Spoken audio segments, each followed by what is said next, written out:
பீதா சுதன் பரிசுத்தாவியின் பெயராலே ஆமேன். மரியே வாழ்க.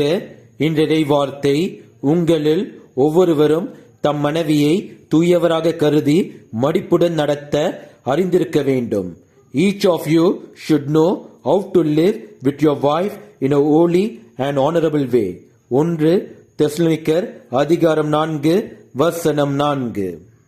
ஒரு குடும்பத்துக்கு மடிப்பு கணவன் மனைவி ஒற்றுமையாக இருந்து ஒருவரை ஒருவர் மதித்து வாழ்ந்தால்தான். பெற்றோர்களை முதலில் பிள்ளைகள் மதிக்க வேண்டும் என்றால் முதலில் ஒற்றுமையாக நல்லொழுக்கத்தோடு வாழ்ந்தால்தான் அது நடக்கும். இல்லாவிடில் ஒருவரும் அந்த குடும்பத்தை மதிக்க மாட்டார்கள். ஒருவர் குறையை மற்றவர் மன்னித்து விட்டு கொடுத்து ஒற்றுமையாக வாழ்ந்தால்தான் அந்த குடும்பத்தை நம் கடவுள் இயேசு கிறிஸ்து ஆசீர்வதிப்பார். இயேசுவுக்கே புகழ். மரியே வாழ்க. ஆமேன்.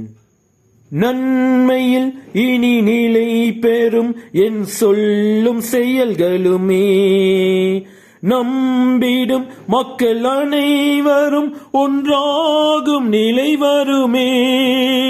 நின்றிடும் புது விந்தைகள் உம்மை புகழ்ந்திடுமே.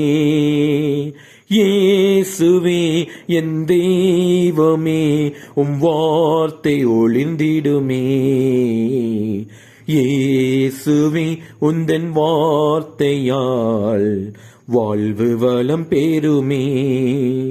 நாளுமே அன்பு பாதையில் கால்கள் நடந்திடுமே. தேவனே உந்தன் பார்வையால் என் உள்ளம் மலர்ந்திடுமே.